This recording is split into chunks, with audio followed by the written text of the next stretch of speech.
me pregunta, ¿tú eres fulano de tal? Y si yo te debo la vida a ti. Y entonces me dice, no, tú estuviste en Cartagena, compartiste este tema. Y ese día yo me iba a tirar del edificio donde estaba. Palo. Y entonces por eso te debo la vida a ti. Y es que a mí no me debes nada, le debes a Dios.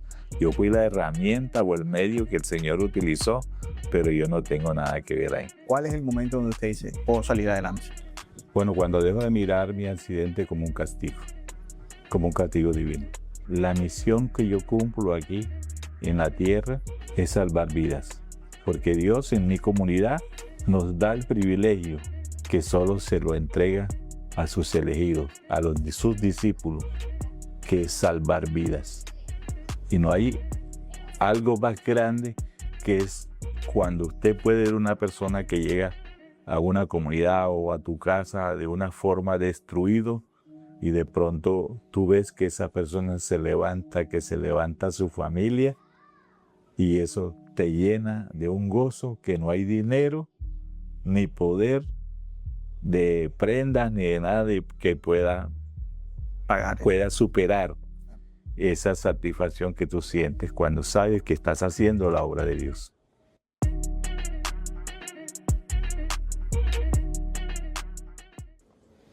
Montado en un banco, con un lazo puesto aquí en el cuello, con ganas de quitarme la vida. Yo duré un año fraguándome. Entonces había muchas cosas, por ejemplo, un comentario que me hacía mi cuñado, que uno después de 50 años se convierte en una carga para la familia. ¿Te dijeron eso? Sí, y yo decía, bueno, apenas cumplo los 50 años, yo me quito la vida. ¿Estamos hablando de qué año, don Carlos? El 2000, o sea, eso fue por allá, bueno, el comentario eso yo lo escuchaba como en el 80 y pico, 80, 81, 82. Ya, pero eso volvió a mí nuevamente en el 2010, que fue cuando yo cuadré todo. Yo hice un plan funerario de 8 millones, estaba debiendo aquí, debía en el banco, debía en Mundo Mujer, debía a los 3 operadores telefónicos. Entonces, bueno, con esto la mujer paga y me queda el resto de dinero a mí. O sea, le queda el resto de dinero a ella. Sí, ya yo mecanicé todo ya. Y entonces el día de mi cumpleaños me mata. Pero ese día llegué tan borracho que amanecí tirado debajo de una mesa. O sea, no dio para hacer eso. No di, pero al día siguiente en la mañana me levanté con ese pensamiento de quitarme la vida y me fui. Ya, pero Dios no dejó. Bueno, de todas maneras, en la noche que yo llego, eso fue el 30 de octubre del 2009. Porque yo cumplo el 29, sí fue el 30 de octubre del 2009. Y yo como me despedí de todo el mundo, del amigo con el que estaba, que puedo decir que fue el ángel que Dios utilizó en ese momento. La mujer de él me tenía rabia a mí, que era mi amiga al principio, pero después me tenía rabia porque yo nada más iba allá a buscarlo para ir a tomar. Luego como ella sabía que yo era necio con la mujer, entonces suponía que el marido también andaba en el mismo viaje. Influencia, ¿no? Entonces a última hora, el último día que lo fui a buscar, el 29 de octubre del 2009, ella le dice, ya llegó tu marido o tu mujer a buscar, seguro que te va para la calle. Y él se fue conmigo. Y tomamos y todo eso. Pero yo te digo que esa noche llegué tan borracho que no hice nada. De todas maneras, al día siguiente yo me monté en el banco. Yo me despedí de todo el mundo y me monté en el banco y me puse el lazo al cuello. El hijo mío, allá en el patio había un palo de ciruela y él había puesto una cuerda ahí para colgar la bicicleta cuando la lavaba. Pero la enganchaba por la silla, la bicicleta la enganchaba y ahí se secaba. Y yo pasaba por ahí y me veía colgado en esa cuerda. Yo pasaba por ahí y me veía, como ya tenía el pensamiento en la mente. Pero ese día sucedió algo. No sé si recuerdas que en Alcohólicos Anónimos hablan de una experiencia espiritual o el de despertar espiritual. Yo ese día no viví el despertar espiritual porque no lo he vivido todavía, pero viví una experiencia espiritual que marcó mi vida. Porque a última hora yo le digo, pero muéstrame el camino entonces, loco, porque ahora ni para beber ni para no beber. Peleando así, hablando con Dios como hablar contigo, peleando contigo, o sea, una vaina Y bueno, entonces muéstrame el camino entonces. ¡Pum! Me vino el pensamiento alcohólico anónimo. ¿Qué me vas a mandar para esa vaina otra vez? Y a mí esa mierda no me sirvió para nada. Testigo de Jehová, pues yo también fui a los testigos de Jehová. No, pero ¿qué me vas a mandar para allá pensando? Total de que caí de rodillas y comencé a llorar. De ahí me levanté no sé cuánto, 1 hora, 2 horas después. Pero cuando yo me levanto, Carlos, esta luz está oscura para lo que yo vi ese día. Y esta brisa está caliente para lo que yo sentí esa noche. Yo sentí algo en mi pecho y de ahí mi hermano, la obsesión por el alcohol de mí se fue. Y ahora que tú vayas para allá te das cuenta que hay 3 neveras cargadas y ya te eran 5, era entre la otra nevera que también está dañada. Y a mí no se me da por tomarme un trago.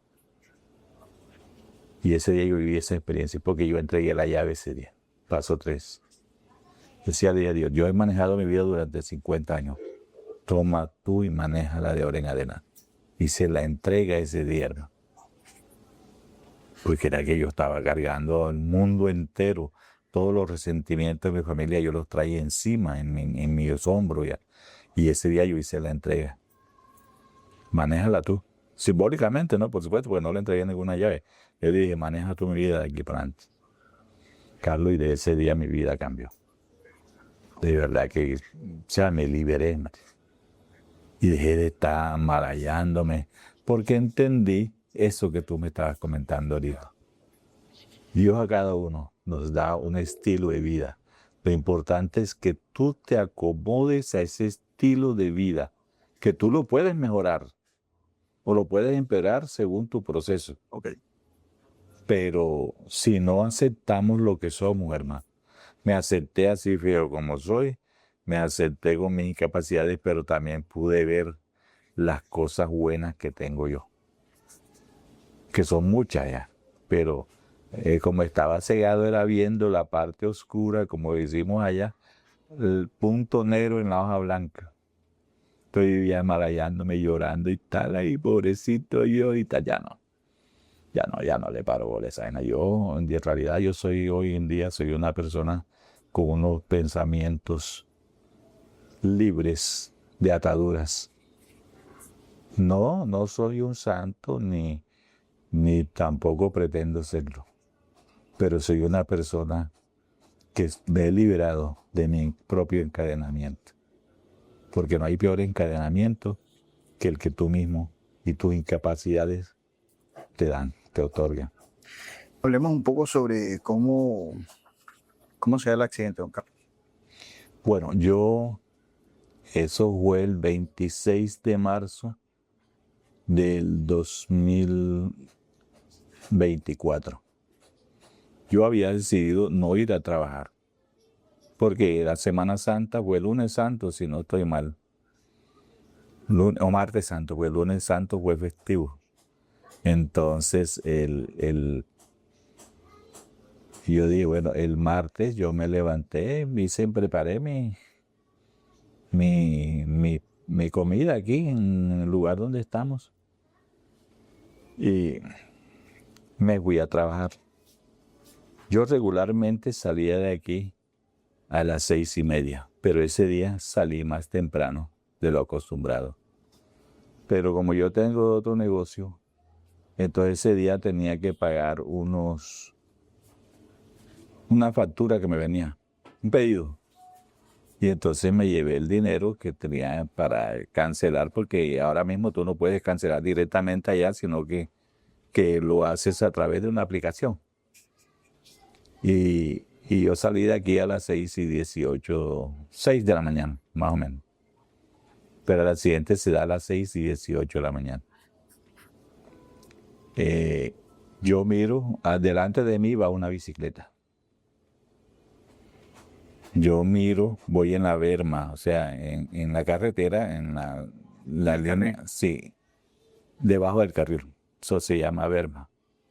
Voy allí y la bicicleta va delante de mí. Por supuesto que yo voy en un tricimoto, me tiro hacia la izquierda para adelantar al de la bicicleta. Pero resulta que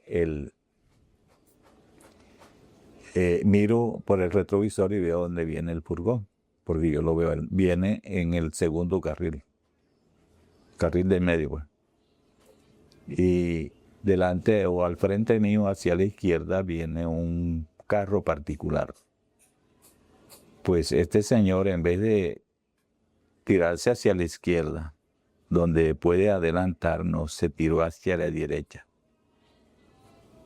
Como yo había adelantado un poco para adelantar al muchacho de la bicicleta, entonces el espacio que queda entre el carro y mi tricimoto es corto. Por eso es que un señor me engancha con el retrovisor de su furgón.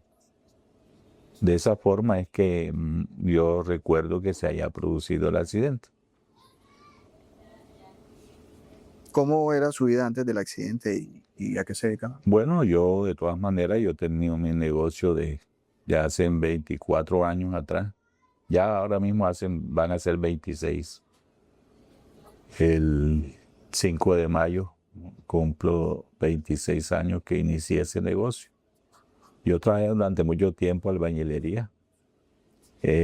Después, por un accidente que tuve, me puse a vender arroz de payaso, que llaman por ahí, desayunos, con conductores en macro. Después me trasladé hacia una bomba que queda más cerca, y allí tenía mi negocio. Entonces yo me preparaba los desayunos aquí en mi casa con mi señora, y de ahí me iba y vendía mis productos allá.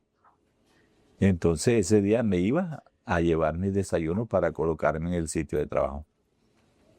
Y además de eso, pues de los ahorros que hizo, monté otro negocito aquí en la casa, que era del que estaba esperando el pedido. Esa era mi vida. ¿Recuerda o qué le han contado sobre el proceso del Bueno, accidente? que yo recuerde, Carlos, yo recuerdo que cuando él me engancha, porque él me engancha por el techo del tricimoto mío con el retrovisor derecho de él, por el techo. Entonces yo intento Maniobrar. desengancharlo, pero el movimiento que yo hice se partió el eje de la llanta trasera del tricimoto, se parte, y es cuando el tricimoto se cae, pero como va enganchado, él me arrastra. De hecho, esta parte de aquí, del brazo izquierdo, me quedó en carne porque la piel quedó pegada en la carretera, porque él me arrastra, me cuentan que entre 20 y 25 metros. Wow. Entonces, cuando yo le voy pitando a él y lo voy gritando, pero él no me escucha. No me escucha. Entonces pasa una moto y le indica a él que me lleva enganchado allá atrás. Entonces cuando él orilla el carro y yo me levanto, no podía respirar, porque el cacho de la moto me partió las dos clavículas. Y no, el cacho me pega aquí debajo y me ¿Y ya le puedes dejar mencionarlo? y me fracturó una costilla, y las otras 5 me las fisuró. Pero la que se fractura me rompe el pulmón. Entonces, por eso es que cuando yo intento levantarme, no podía respirar. No podía respirar, y es cuando yo hice un movimiento así como cuando tienes moco en la nariz e intentas botarlo, y entonces me salió pues sangre pura, sangre de sangre. Que por eso es que dicen, el doctor me explicaba que por eso es que no me ahogo, porque yo alcancé a botar la sangre. Porque a mí se me llenó el pulmón de sangre, y fueron 10 días, me dice mi señora, porque yo estaba inconsciente, que yo duré botando sangre. O sea, me tuvieron que poner entre 7 y 10 pintas de sangre. Todos los días me ponían una o un poquito más, no sé, para poder, porque era botando sangre por la nariz, por los oídos y por la boca. ¿Cómo fue el despertarse después de todo el accidente, despertarse sin memoria? No es algo anecdótico. Hoy me da risa, que me traumatizó durante mucho tiempo, porque yo hacen 2 o 3 noches, o sea, yo tengo amnesia parcial declarada ya. Médicamente estoy declarado que tengo amnesia parcial. Entonces resulta que yo tengo, no sé si una visión o un sueño con mi mamá, porque la creencia religiosa que yo tengo, los muertos se encuentran en un estado de, por decir algo, de sueño.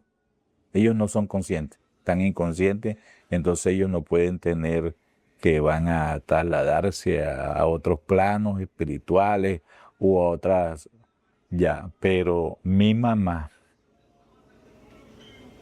eso debió ser el 17, o sea, el día 16 o 17 después del accidente. Mi mamá se me aparece a mí en la visión o en el sueño y ella me dice a mí, yo la vi. Y yo le digo a ella, mami, ¿me viniste a buscar?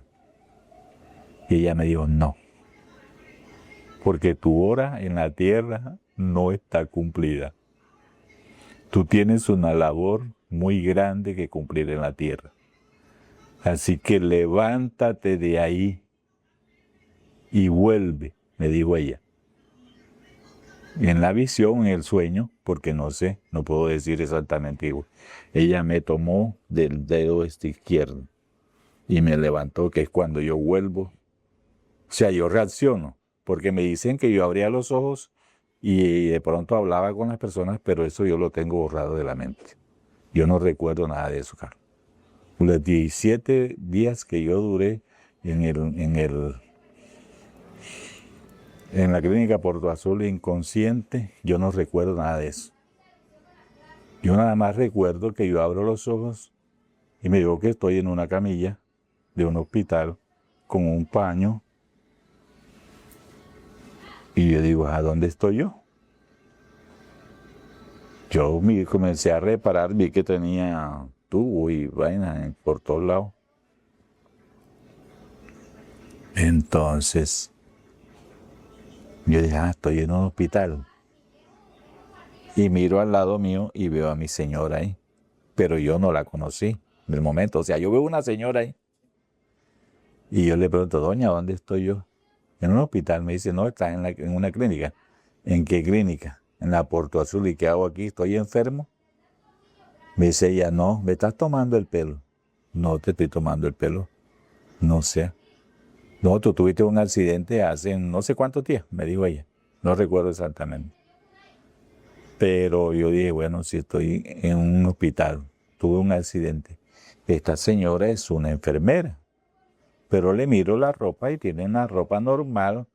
Y dije, ven acá, y si tú no eres enfermera, ¿quién eres tú? Me dice, yo soy tu esposa. Y yo no soy casado. Y ella me dice, me estás tomando el pelo. No te estoy tomando el pelo. No sé quién eres. Yo soy Cristina, tu mujer. Ya. Y entonces cuando ya yo comienzo como que porque los recuerdos míos me llegan por flash. No así que llegan que como cuando tú recuerdas algo que te llega normalmente, sino que me llegan por episodio, por flash. Y entonces ya yo comienzo a recordar, sí, a darme cuenta, pues, que quién es ella. Esa fue mi forma de volver nuevamente a la realidad. Ya, aunque me costó mucho tiempo, porque todavía ya cumplí 20 meses del accidente y hay personas que yo sé que las conozco. Yo sé que he tratado con ellas, o por el modo como me hablan, cómo me tratan, yo sé que hay algo, una afinidad entre nosotros, pero realmente no sé quién es. Tengo que hablar con esa persona, de acuerdo a cómo me llame, como de lo que hablamos, el tema, entonces que ya la mente sí vuelve nuevamente. Esa es mi forma de volver a la realidad nuevamente después del accidente. Después que usted despierta, ¿y cómo fue encontrarse y aceptar la nueva realidad a partir de esa situación que emocionalmente? Eso fue traumático, porque como yo tenía las 2 clavículas fracturadas y las costillas, todavía y este pie derecho yo lo tengo dormido. Él está dormido. Pero al principio era toda la pierna, pero ahora está dormido de ahí, de la mitad del pie hacia adelante. Él está dormido, yo no siento nada ahí. O sea, sí, o sea, no es que no sienta nada al 100%, literalmente no. Pero sí está dormido, como cuando a ti se te duerme una mano o un pie y entonces siente un hormigueo, Como así. cuando te da calambre. Así no, es así que yo siento. O sea, cuando el pie se te duerme y después te despierta, que siente un hormigueo así, de esa forma que yo siento. Pero, pues me repite la pregunta, por favor. ¿Cómo fue aceptar la nueva realidad? Mi señora me tenía que lavar a mí. En mi inconsciencia yo me arranqué la sonda que me pusieron en el aparato masculino, ¿sí? Y me rompí la piel del prepucio, me la rompí. Entonces cuando eso me selló, se me cicatrizó, me selló nuevamente. Entonces tenía esas dos dificultades. Entonces mi señora me tenía que hacer todo eso. Igual para la comida, igual para acostarme, levantarme, ella era la que me hacía todo eso. Entonces eso me llenó de traumas. Y 45 días después del accidente, yo decidí quitarme la vida. Pero gracias al Señor ese día no, mi cuerpo no me dio, mis piernas no me dieron para montarme en la silla. Yo, ¿cómo es? Hice un comentario en Face que por qué Dios no me había dejado morir en ese accidente, que por qué me había permitido quedar vivo para quedar en ese estado que yo había quedado. Y resulta de que un compañero, amigo de Valledupar, me regaló una experiencia grandísima. Él me dice, Carlanga, Carlanga, hoy tuviéramos 45 días llorándote. ¿Cómo es que después que Dios te salva a ti, tú te vas a quitar la vida? Yo te voy a mandar los pasajes para que tú te vengas para Valledupar. Y yo te voy a prestar mi pistola. Y si tú no te pegas el tiro, te lo pego yo. Eso, o sea, fue un lenguaje bastante cruel, de pronto para cualquiera, pero eso me hizo reaccionar a mí. Y ya yo vuelvo nuevamente y ya comienzo a aceptar. Entonces, pues, la conversación de nosotros duró más de 45 minutos, pero él me ayudó mucho porque él me ayudó a entender esa parte. Y algo que sucedió con otro personaje. Cuando yo pertenezco a una comunidad y a mí me invitaron como, bueno, no, la palabra no es conferencista, pero sí a compartir un tema en Cartagena que tiene que ver con el suicidio.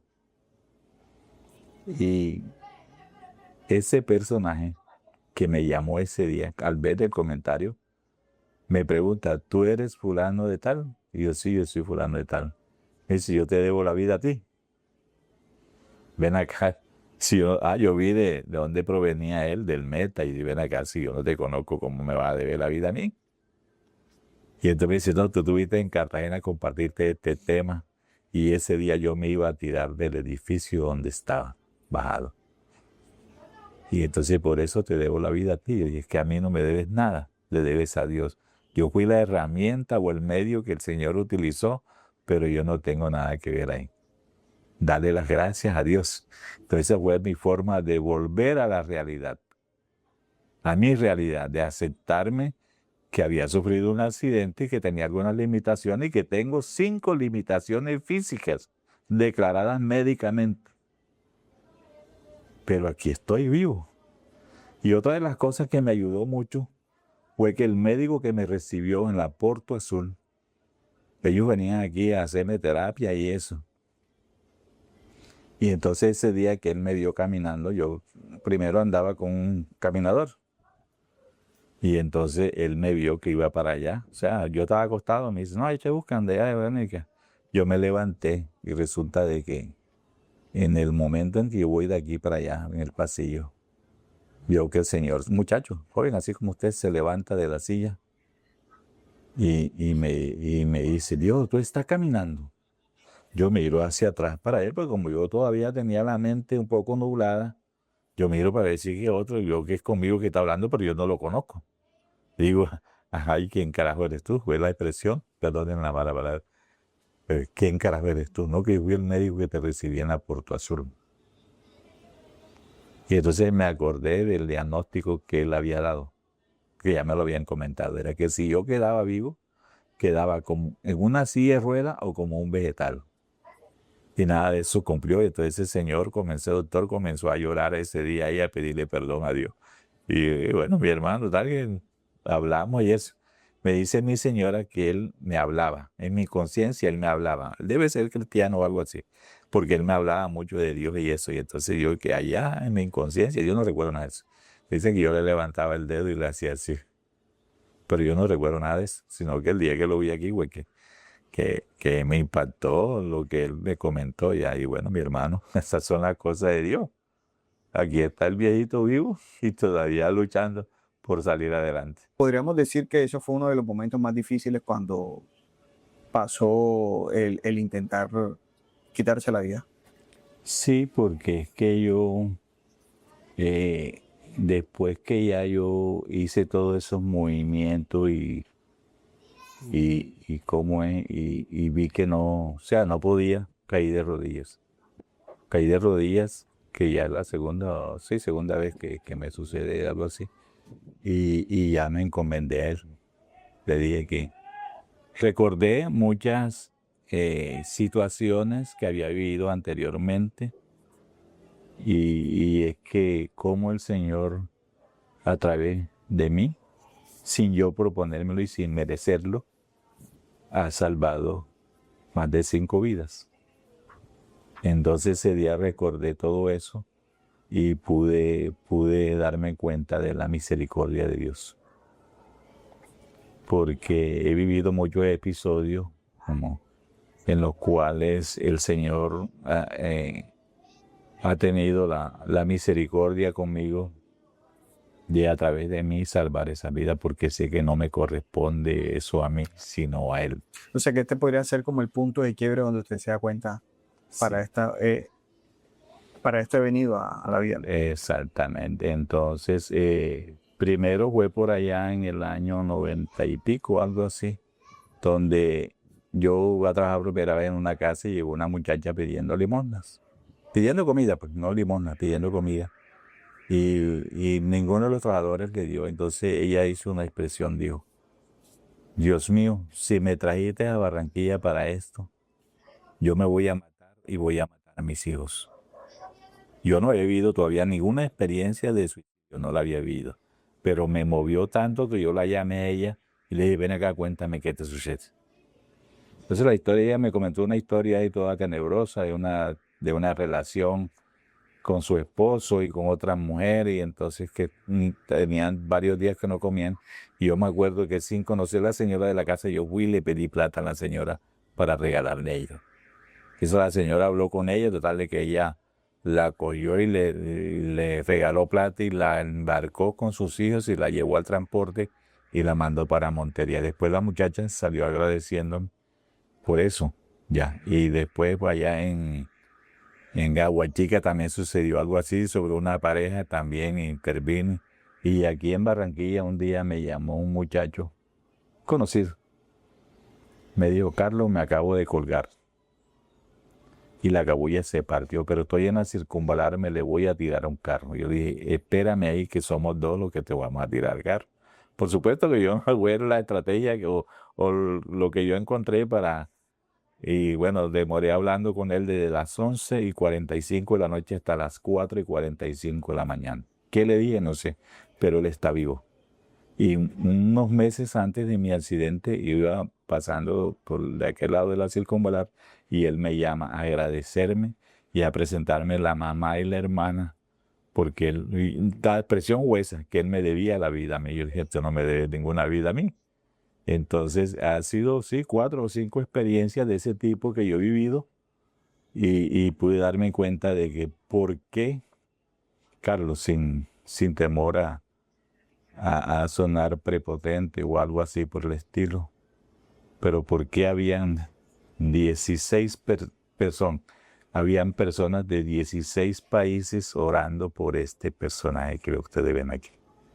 De pronto a mí eso es lo que me salva, de pronto las oraciones, el poder y de todas las religiones, de todas las religiones. Porque aquí tengo unos vecinos que unos son adventistas, otros son evangélicos y todos ellos me han regalado esa experiencia de que ellos estaban orando por mí.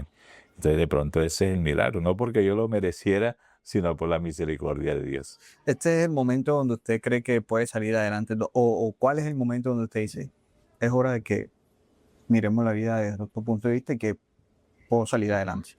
Bueno, cuando dejo de mirar mi accidente como un castigo divino, y lo comienzo a ver como una reprensión, porque el Señor conmigo ha tenido cualquier cantidad de misericordia conmigo y sin embargo yo seguía aferrado a hacer cosas de la carne, los frutos de la carne.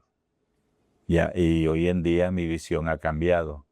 Sé que si yo estoy aquí, recuerdo la palabra de mi madre, no porque, sino la recuerdo porque sé que la misión que yo cumplo aquí en la tierra, que ya la estoy cumpliendo, es salvar vidas. Porque Dios en mi comunidad nos da el privilegio, mi comunidad de AA nos da el privilegio que solo se lo entrega a sus elegidos, a los de sus discípulos, que es salvar vidas. Y no hay algo más grande que es cuando usted puede ver una persona que llega a una comunidad o a tu casa de una forma destruido y de pronto tú ves que esa persona se levanta, que se levanta su familia y eso te llena de un gozo que no hay dinero ni poder de prendas ni de nada que pueda superar esa satisfacción que tú sientes cuando sabes que estás haciendo la obra de Dios. O sea, aquí es donde usted se da cuenta que el servicio, ¿no? Y el servir, el ser herramienta de ayuda para los demás a uno le da satisfacción y lo hace sentir pleno. Hoy podríamos decir que a partir de esa situación que usted experimentó, hoy su vida a través del servicio en que puede hacer con las otras personas que me estaba contando acá fuera de cámara, eso le ha ido dando sentido a su vida y hoy se siente con un propósito nuevo, ¿no? Por supuesto, de verdad que sí. Yo primero que todo agradecimiento a Dios, porque vuelvo y digo, no tengo una religión establecida porque en el medio en que nosotros nos desenvolvemos hablamos de un plano espiritual que de pronto a veces mal interpretado fuera, donde lo espiritual tiene que ver como que con cosas oscuras y ocultas, no. Lo espiritual de nosotros es que en nuestra comunidad tiene cabida cualquier religión, incluso los que no creen en Dios también tienen cabida. Y que todo después de ese proceso, porque yo llegué divorciado con Dios en ese momento, por todos los traumas de mi niñez y todas esas cosas, y llego divorciado a Dios. Y hoy en día para mí lo principal es Dios, por supuesto. Ya porque todo eso, todo ese plano espiritual nos libera, o me ha liberado. Y me da la plenitud de entender que para los propósitos de Dios no hay nada. Nada es imposible, todo es posible. Cuando estamos de la mano de Dios, todo es posible. Amén.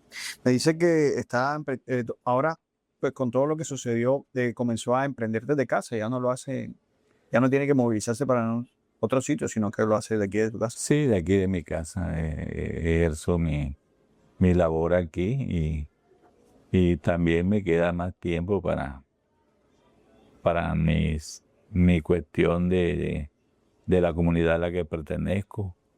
Para mi hobby me gusta la pintura, en óleo y eso. Y, o sea, para estudiar, estoy estudiando después porque yo me gradué en el 2005. Soy técnico de arquitectura también. Estoy estudiando psicología ahora mismo. Entonces, nunca, o sea, lo que le puedo regalar a la audiencia es que nunca es tarde para aprender y que todos tenemos la oportunidad. Todos tenemos una oportunidad, una o mil oportunidades, Lo importante es tomarlas. Y de todas las experiencias, por muy malas que vivamos, nos queda una enseñanza. Lo importante es lo que tú hagas con esa enseñanza o esa experiencia que te queda. Don Carlos, ¿qué mensaje le daría a alguna persona que esté pasando por una situación difícil? Bueno, que no dejemos de confiar en Dios. Yo anteriormente tenía una visión y era que yo creía en Dios. Y este accidente me llevó a algo más profundo. Y es que yo confío en Dios. Porque una cosa es creer en algo o en alguien, pero otra es confiar en Dios. Y otra de las cosas es que de pronto me di cuenta que cada incidente en tu vida, positivo o negativo, te deja una enseñanza. Y que lo importante es el uso que tú le das a esa enseñanza. Porque hasta de las cosas malas nos quedan lecciones. Otra de las cosas que de pronto me di cuenta es que el pasado para mí es un tesoro que está ahí guardado, no oculto, guardado. Y que yo voy voluntariamente a mi pasado a ver qué me pasó con una experiencia que tengo al frente. ¿Qué me sucedió cuando yo actué de tal u otra forma? Ya, entonces esas son enseñanzas que de pronto... Y la más fundamental es que, como ya les decía hace un momento, que a pesar de que soy un pecador, de que soy una persona que de pronto violento o violo los principios divinos o espirituales, el Señor nunca dejó de ser misericordioso conmigo. Nunca lo ha dejado. Y que todas esas limitaciones que yo tengo, por ejemplo, de que nunca tuve un padre que me diera cariño, que me diera amor, ni siquiera lo conocí. ¿Y de dónde pude a Dios sacar lo que yo compartí con mis hijos? Lo que yo viví con ellos, que no los leí, sino que eso venían ya en mi corazón, en mis genes. Yo fui una persona que me crié, o sea, mi madre para mí fue padre y madre, por eso mi madre es tan significativa en mi vida y por eso hace parte de este proceso que yo viví, que estuvo allí también. Pues esas son las enseñanzas que me ha dejado. Nunca perder la fe y nunca dejar de batallar. Yo pertenezco a la comunidad de alcohólicos Anónimos y voy a hacer este comentario porque quiero terminar acotando esto. Yo duré 15 años para aceptar mi problemática con el alcohol y me caí 1000 veces, por poner una cifra, no es literal, pero me caí 1000 veces, me caí decir de que volvía a consumir nuevamente. 15 años duré en ese proceso. Y aunque ya mi hijo me comentó un día de que ellos habían perdido la fe en mí, que de pronto ellos pensaban que yo iba a terminar borracho, y hoy en día ya voy a cumplir 16 años sin consumir alcohol. No importa cuántas veces te levantes, lo importante es que cada vez que te levantes, que te caigas, levántate y sigue adelante, hermano, que con la fuerza de Dios no hay nada imposible. Quiero agradecerle por el espacio, por mi tiempo, y yo creo que ha sido una conversación muy poderosa, ¿no? Porque acá nosotros somos conscientes, pues en este caso usted me cuenta su testimonio y eso también llega para mí, para que yo diga, bueno, si don Carlos pudo solucionar diferentes situaciones, la salud es una de las primordiales, ¿no?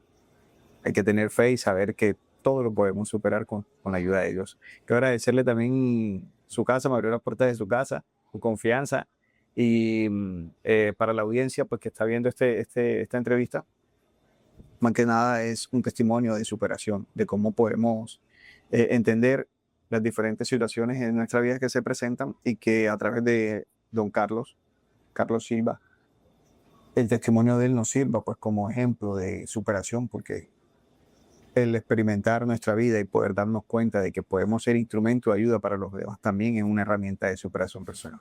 Don Carlos, quiero agradecerle por su tiempo y que espero que este testimonio también lo sirva a usted y sirva a la comunidad a la cual usted ayuda. Amén, amén, ¿no? Y cada vez que podamos brindar nuestra experiencia para ayudar a otros, que eso hace parte de mi trabajo, eso hace parte de mi trabajo. No literal, no es un trabajo literal, estoy hablando de mi labor social, que ya prontamente va a ser profesional, con el favor de Dios, pero que es algo maravilloso. No tienen idea de cuánta satisfacción siente uno cuando saber que fue la herramienta que el Señor usó, o el medio, o el ángel, para algunas religiones, que el Señor utilizó para salvar una vida o una familia. Porque cuando tú salvas una persona, no estás salvando solamente una persona. Eso involucra igualmente que cuando tenemos una adicción o un vicio, involucramos a nuestra familia también. Asimismo, cuando entramos en un proceso de salvación, un proceso espiritual, también nuestra familia va a salir beneficiada. Carlito, y decirte que te agradezco a ti por esta entrevista, porque me da la oportunidad de pronto de compartir mi vivencia y mi experiencia. Y si a alguien le puede ayudar, de todas maneras, aquí estamos disponibles para cualquiera que pueda o quiera hablar conmigo personalmente. Estamos disponibles, mi hermano. Bendición. Muchas gracias. Listo, Carlito.